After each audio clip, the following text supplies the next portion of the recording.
आपको गवर्नमेंट में जॉब चाहिए है तो उसमें एटलीस्ट आपको 2 इयर्स एक्सपीरियंस डिमांड करते हैं। कि देखिए एसआई के लिए हो गया और आपका जेई के लिए बाहर से आते हैं, तो बाहर से क्यों आते हैं जबकि वो बोलते हैं कि हम कैपेबल नहीं है अंडमान वाले। तो एमपी सर ने हम लोग को सजेस्ट किया तो वो बोले कि हमारा जो मुद्दा है वो पार्लियामेंट में हम लोग क्वेश्चन उठाएंगे तो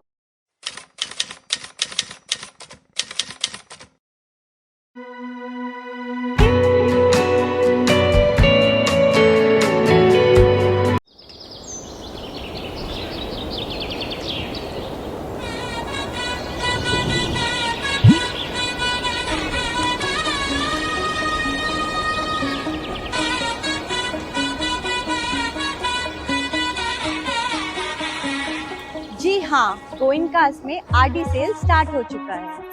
1 जुलाई से 15 अगस्त तक गोइंकास के हर स्टोर में आपको मिलेगा 5 to 30% फुल फैशन डिस्काउंट। तो अगर आप अपने फ्रेंड्स या फैमिली के लिए शॉपिंग करना चाहते हैं then this is the right time to shop. और आप नॉर्थ या मिडिल अंडमान से हो तो भी नो टेंशन। डिगलीपुर और रंगत के ब्रांचेस में भी यही धमाकेदार सेल है। हर लुक, हर वाइब, एथनिक हो या कैजुअल, सब कुछ मिलेगा, लेकिन सेल में।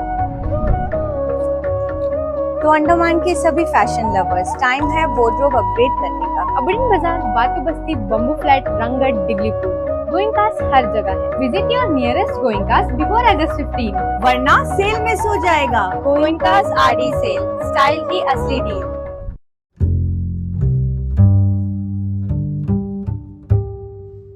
So good evening ladies and gentleman. आज जैसे हम सब यहाँ इकट्ठा हुए हैं, अंडमान से रिलेटेड बहुत सारा इश्यूज अभी चल रहा है। जनरली में जैसे आप जानते हैं इलेक्ट्रिसिटी का प्रॉब्लम है, अनएम्प्लॉयमेंट का तो ऑलरेडी चल ही रहा है। इस बीच में एडमिनिस्ट्रेशन ने एक बड़ा सा झटका दिया हमें, जो 2 पोस्ट रिलीज हुआ था, आरआर रिलीज हुआ था। एक्चुअली पोस्ट नहीं है, उसका आरआर रिलीज हुआ था डीएचएस ऑफिस से और डीसी ऑफिस से। डीएचएस ऑफिस से रिलीज हुआ था मजदूर और रेडियोग्राफर में, डीसी ऑफिस से रिलीज हुआ था सर्वेयर को लेकर। तो इन दोनों पोस्ट में ये जो है ग्रुप सी के अंडर आते हैं और इसमें एज लिमिट 27 कर दिया गया, जो कि पहले था 33, जिसकी वजह से बहुत सारे लोगों पे, खास करके जो यूथ्स है जो अभी प्रिपेयर कर रहे हैं, एस्पिरेंट्स है, उनमें बहुत बड़ा झटका लगा। क्योंकि मोस्टली जो एस्पिरेंट्स है वो 25 से 33 के एज ग्रुप में है और वो लोग टोटली रिलाई करते हैं। इनफैक्ट अंडमान का ऑल टोटल पॉपुलेशन जो है वो रिलाई करता है सिर्फ और सिर्फ गवर्नमेंट जॉब्स पे, क्योंकि यहाँ कोई अदर अपॉर्चुनिटी है ही नहीं। आप अगर बाहर जाते भी हो तो आपको वो प्रेफरेंस नहीं मिलता जो वहाँ के लोकल पीपल को मिलता है। और अब ऐसे में अंडमान का अपना लोगों को यहाँ भी प्रेफरेंस नहीं मिलेगा, वो लोग एज के क्राइटेरिया से बाहर हो जाएंगे। इस विषय में फिर सारे लोगों ने एकजुट होकर मिलकर, जितने भी यूथ्स हैं, हमने डिसाइड किया कि हम एक लेटर तैयार करेंगे रेस्पेक्टिव जितने भी डीएचएस और डीसी ऑफिस को एड्रेस करके, जिसमें हम लोगों ने ये अपोज किया है। ये लेटर है, ठीक है। इसमें हमने अपोज किया है कि जो 27 एज लिमिट है वो बहुत ज़्यादा इफेक्ट कर रहा है अभी के यूथ्स को, और उन लोग के जो खास करके जो मिडिल क्लास से बिलोंग करते हैं उन लोगों को ज़्यादा प्रॉब्लम क्रिएट हो रहा है। तो इसीलिए इसको वापस पहले जैसा एज 33 क्राइटेरिया में वापस ला दीजिए। हमने इंडिविजुअली सबने ये लेटर्स जमा किए हैं रेस्पेक्टिव ऑफिसेस में जाके। ये तो हमारा टेम्परेरी सोल्यूशन था। उसके बाद हम सब एकजुट हुए, हमने बात किया तो देखा कि अगर ये चीज़ फर्दर इम्प्लीमेंट होता है, अदर ग्रुप ऑफ जितने भी रिक्रूटमेंट है उसमें अगर ये इम्प्लीमेंट होता है तो इससे बहुत सारा इश्यूज क्रिएट करेगा। First of all I don't think logically it is possible, क्योंकि अगर एक बंदा 18 साल में अपना 12th पास करता है तो रेडियोग्राफर जैसे पोस्ट कर रहे हैं, खास के लिए मैं मजदूर वगैरह की बात नहीं कर रही, बट रेडियोग्राफर, सर्वेयर जैसा पोस्ट जिसमें आपको स्किल रिलेटेड डिग्रीज चाहिए होता है, उसको लेके आपको 3 to 4 इयर्स का एटलीस्ट उसका स्टडी होता है, पढ़ाई होता है। Either it is bachelor degree और diploma degree, up to 3 to 4 years होता है। उसके बाद में अगर आपको गवर्नमेंट में जॉब चाहिए है तो उसमें एटलीस्ट आपको 2 इयर्स एक्सपीरियंस डिमांड करते हैं, ठीक है।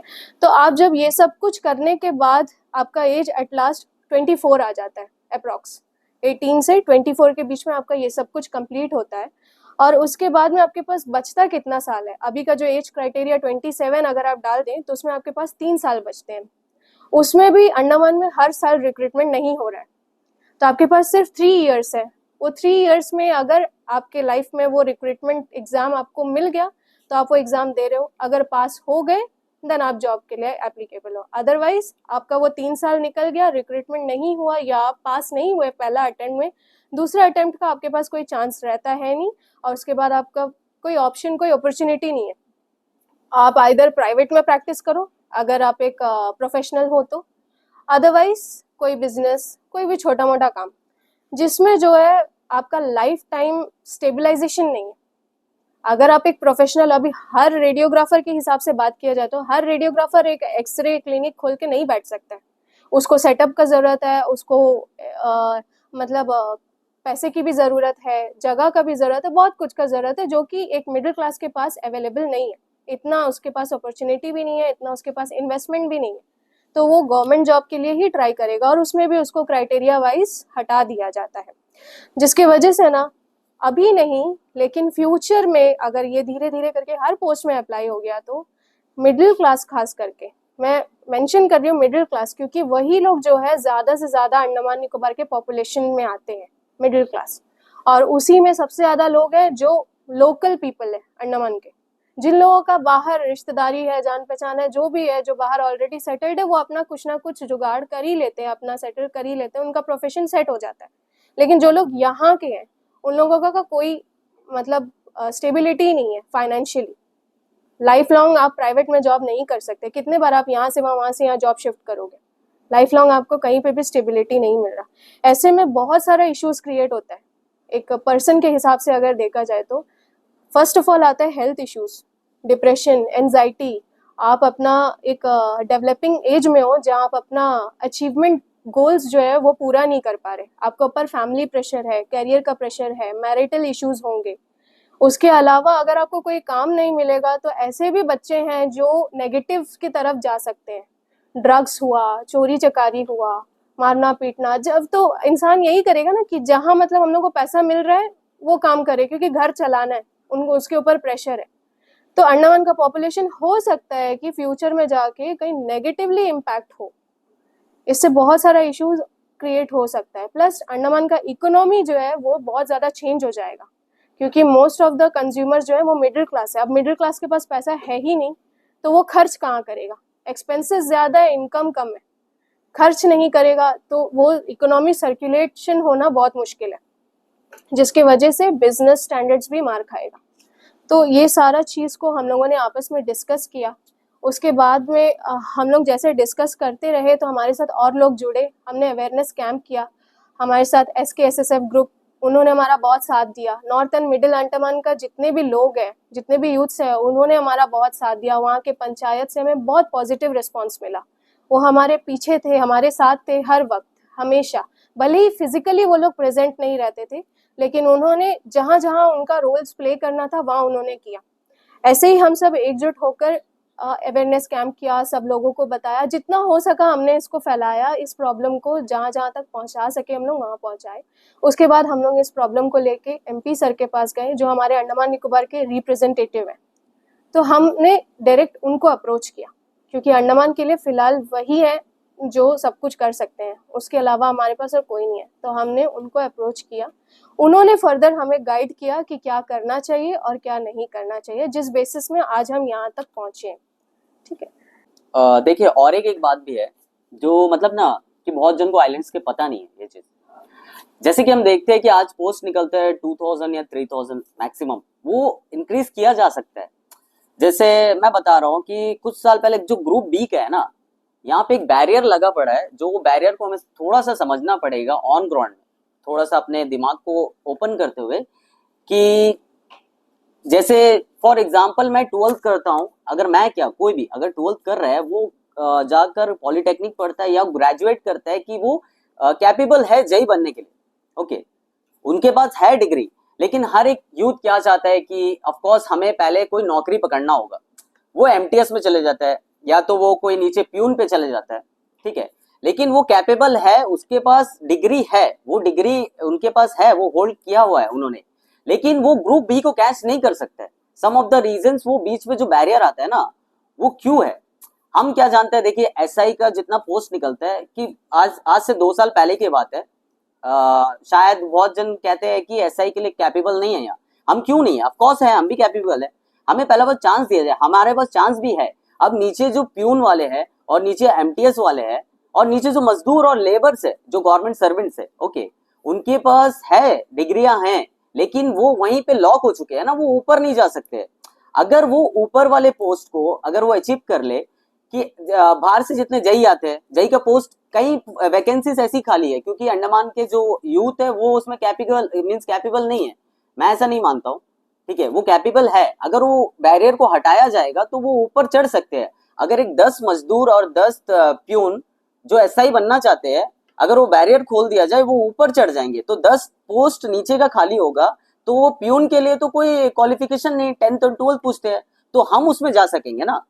तो ये बैरियर खोलेंगे तो क्या होगा कि हमारा पोस्ट हमी में एक रिवर्स चलते रहेगा अंदर, कि देखिए एसआई के लिए हो गया और आपका जेई के लिए बाहर से आते हैं। तो बाहर से क्यों आते हैं, जबकि वो बोलते हैं कि हम कैपेबल नहीं है अंडमान वाले। तो आप एक काम करिए, बीच का वो जो मार्जिन है, वो लाइन है, वो हटा कर देखिए, तो हम खुद में रोटेट कर सकते हैं। या मैं वही कहना चाह रहा हूँ। देखिए मैंने कहा ना चीज कि फॉर एग्जाम्पल मेरे पास डिग्री है कि मैंने किया है कोई इंजीनियरिंग किया है, तो मैं जेई बन सकता हूँ। लेकिन अब मैं फॉर एग्जाम्पल मैंने कोई लिखा प्यून का एग्जाम, तो मैं प्यून पे हूँ, लेकिन वहां पे बैरियर ही है ना कि मैं ग्रुप बी का वो पोस्ट अचीव नहीं कर सकता हूँ। चेंजेस सिर्फ एज लिमिटेशन में नहीं किया गया है, चेंजेस उसके अलावा और भी बहुत सारे क्राइटेरिया में किया गया है। जैसे कि अभी रिसेंटली रेंजर का पोस्ट आया था, जो कि एज ऑलवेज 30 एज लिमिट होता है, 30 था उसमें, बट उसमें से जो रिलैक्सेशन होता है डीआरएम और गवर्नमेंट कॉन्ट्रैक्चुअल बेसिस वालों के लिए अप टू 40 इयर्स, जो कॉन्ट्रैक्चुअल बेसिस के लिए जो एज रिलैक्सेशन होता था, उसको हटा दिया गया। वो क्लॉ ही नहीं है पूरा ड्राफ्ट और वैकेंसी नोटिस में, वो क्लॉ ही नहीं है, ओनली लिमिटेड टू 30 एज। तो ऐसे में जो है ना, जैसे उन्होंने कहा कि जो लोग अभी एमटीएस में है but they are having the degree of a JE और whatever respective to the post, वो लोग नहीं जा पा रहे ऊपर। और एक और चीज भी आया है कि ना, अगर आप सेम डिपार्टमेंट में, अगर मतलब वो कैडरे सेम होना चाहिए, तभी आप अपना पोस्ट आगे अपग्रेड कर सकते हो। अदरवाइज वो अपग्रेडेशन का जो मतलब रास्ता था ना, वो भी उन्होंने बंद कर दिया। रूल सिर्फ एज रिलेटेड नहीं मतलब चेंज हुआ है, और भी बहुत कुछ अंदर ही अंदर चेंज हुआ है, जिसमें से हम लोग को एक एक पोस्ट में ना कुछ कुछ पता चल रहा है। जैसे पहला आरआर निकला डीएचएस और डीसी ऑफिस का, उसमें एज लिमिटेशन 27 कर दिया गया था। जब रेंजर का पोस्ट निकला, वो डायरेक्ट वैकेंसी नोटिस आया था, उसमें से ये वाला जो 40 एज लिमिट मतलब रिलैक्सेशन अप टू 40 ईयर्स है, वो क्लॉ हटा दिया गया। तो ऐसे में जो डीआरएम्स और कॉन्ट्रैक्चुअल बेसिस में कर रहे हैं, ये सोच के कि फर्दर पोस्ट निकलेगा तो हमको पहले प्रेफरेंस मिलेगा, अब वो प्रेफरेंस भी हटा दिया गया। तो फिर तो अपग्रेड करने का कोई मतलब ऑप्शन ही नहीं बचा है ना, जहाँ है वहीं रहो। तो जैसा मैडम ने बोला, तो हमारा इस जो प्रेजेंट सिचुएशन उसको कंसिडर करके, तो हम लोग नेक्स्ट फर्स्ट ऑफ ऑल हम लोग तो सारे रेस्पेक्टिव डिपार्टमेंट्स को, जो डीएचएस और डीसी को हम लेटर सबमिट किए, तो ऑब्जेक्शन लेटर। उसके बाद नेक्स्ट हम लोग उनके बाद में हम एमपी सर के पास गए थे, तो एमपी सर ने हम लोग को सजेस्ट किया, तो वो बोले कि हमारा जो मुद्दा है वो पार्लियामेंट में हम लोग सेशन में उठाएंगे। तो उसके बाद में उनके हिसाब से जैसा सजेस्ट किया, तो उसके बाद में अभी तो MP sir already last Friday को तो ऑलरेडी इस बात में मुद्दा उठा चुके हैं, आज भी इस बारे में बात करेंगे। तो उसके पहले हम लोगों ने लास्ट वीक सीएस सर को अप्रोच किया, चीफ सेक्रेटरी सर को, तो उनके तरफ से भी पॉजिटिव रिस्पांस मिला। तो उन लोगों ने सर ने बताया कि हमारा ये जो मुद्दा है ऑलरेडी इस पर वो लोग रिव्यू कर चुके हैं, तो उसको ऑलरेडी सबमिट करें आगे के लिए प्रोसीजर के लिए। तो उसके बाद में उस पर, और ये जो हमारा लेटर है जो हमने जो एमपी सर को सबमिट किया था, ये लेटर इसका सैंपल है, आप देख सकते हैं। फिर हमारे सीएस सर ने बोला कि उनको कुछ वक्त चाहिए उसके लिए, तो और उन लोगों ने थोड़ा वक्त भी मांगा है, और अभी तो पॉजिटिव रिस्पांस मिला है उनकी तरफ से। उसके बाद में फिर हम लोग अभी एकजुट होकर हम नेक्स्ट अभी प्रेस कॉन्फ्रेंस कर रहे हैं, उसके बाद में फिर हम लोग देखते हैं नेक्स्ट क्या करना है। मेरे अंडमान के भाई और बहनों, आज एक्चुअली पे हम कोई एक यूथ का बात लेकर यहाँ पर नहीं बैठे, ओके, हम यहाँ बल्कि कि अंडमान के सारे यूथ का बात लेकर यहाँ पर बैठे। देखिए हमारे एक्चुअली पे देखा जाए, हमारा जो जीडीपी है और हमारा जो कैपिटल पर कैपिटल इनकम है वो भी लो है, ये आपको तो पता ही होगा ऑफ कोर्स। और सबसे बड़ी बात है ना कि इंडिया में और यूनियन टेरिटरी नहीं, फुल ऑल ओवर इंडिया में हम डिजर्व करते हैं सेकंड पोजीशन में। हमारा जो अनएम्प्लॉयमेंट का जो पोजीशन है वो सेकंड में डिजर्व करते हैं। हम 10 नंबर पे सिर्फ 2 पे आ रहे हैं। 2 मीन्स आप 33.6%, और उस पे भी देखा जाए जो फीमेल्स का है वो 49.2 समथिंग आ रहा है। ओके, और कहीं ना कहीं देखा जाए ये सिर्फ एक डाटा नहीं है। ओके, ये हर एक घर का सच्चाई है। मतलब जहां एक एस्पिरेंट बैठकर रात भर जाग कर अपना एक सपना देखता है और फिर ऐसे सब पॉलिसी के वजह से अपनी जिंदगी से उम्मीद छोड़कर वो क्या करेगा।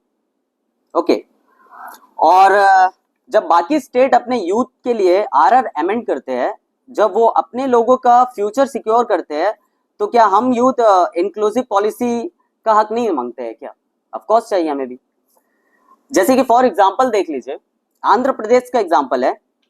सिर्फ तेलुगु लैंग्वेज प्रोफिशिएंसी टेस्ट नहीं, बल्कि कहीं तेलंगाना के तेलुगु बच्चे आ जाए करके आर्टिकल 371D उसे यूज करके इन्होंने एक और बैरियर लगाया कि क्लास 4 to 10 तक की कॉन्टिन्यूस एजुकेशन आंध्र प्रदेश की होनी चाहिए। ये होता है अपने यूथ को ज्यादा से ज्यादा बेनिफिट पहुंचाना। ये होता है इंक्लूसिवनेस। उन्होंने अपना कॉन्स्टिट्यूशनल आर्टिकल का बेहतरीन इस्तेमाल किया है। देखिए, inclusiveness, oneness and security is all we want ourselves. Inclusiveness यानी हमारी सोसाइटी के ये लोग इस आइलैंड के ज्यादा हकदार, और वननेस यानी इस सोसाइटी की अखंडता, ना कि डेमोग्राफिक चेंजेस, और सिक्योरिटी फॉर आवर फ्यूचर यानी कि job security in our administration. बस यही चाहिए हमारे आइलैंडर्स को। हम ज्यादा कुछ मांग भी नहीं कर रहे हैं। एंड देन आज मैं दिल से शुक्रिया अदा करना चाहता हूं हमारे द्वीप के माननीय एमपी सर का, जिन्होंने अपने पूरे पोटेंशियल के साथ हमारे लिए 40 इयर्स का जो अपर एज लिमिट और प्लस 5 इयर्स लोकल्स के लिए डिमांड की है। ये सिर्फ एक डिमांड नहीं, ये हमारे यूथ के सपनों की आवाज है। उन एसोसिएशन का मैं धन्यवाद करना चाहता हूं जिन्होंने हर कदम हमारा साथ दिया है, हमारा एक बैक सपोर्ट किया है, हमारे मतलब हर चीज में, हर कदम में उन्होंने साथ दिया है। SKSSF वाले, हमारे फेडरेशन वाले, और हमारे लोकल बॉर्न एसोसिएशन, एंड हमारे एमसो, एंड हाँ, पंचायत नॉर्थ एंड मिडिल प्रधान हो गए, वो सब ठीक है। और सेकंड चीज है कि हमारे लोकल मीडिया चैनल्स, उनको भी मैं शुक्रिया अदा करना चाहता हूं, जिन्होंने हमारी आवाज को पूरे अंडमान के कोने कोने तक पहुंचाने का काम किया है। हमारे द्वीप के सभी पेरेंट्स, आपके दुआ के बिना हम एक कदम भी नहीं चल सकते थे। तो आपके आशीर्वाद ही हमारा ताकत है। और हमारा यूथ, आपकी एनर्जी, आपका जुनून, वही हमें जोश और हिम्मत देते हैं आगे लड़ने और आगे बढ़ने का। और सबसे खास बात यह है कि हमारे द्वीप के चीफ सेक्रेटरी सर, आपने जो हमारी बात इतने पेशेंस के साथ सुना, जो कि आपने हमारे फाइल को रिव्यू करने का वादा किया, वो हमारे लिए एक उम्मीद की किरण से बढ़कर कुछ नहीं है। दोस्तों, ये सिर्फ एक पॉलिसी का मुद्दा नहीं है, ये अपने अंडमान के यूथ के फ्यूचर की आवाज है। ये हमारे सपने बचाने की मुहिम है, और हमें वादा करना होगा जब तक हमारे यूथ को इंसाफ, हक नहीं मिलेगा, हम रुकेंगे नहीं। क्योंकि ये सिर्फ एक डिमांड नहीं है, ये हमारे अंडमान का जज्बा है, ये हमारे यूथ की पल्स है। Thank you so much once again all of you.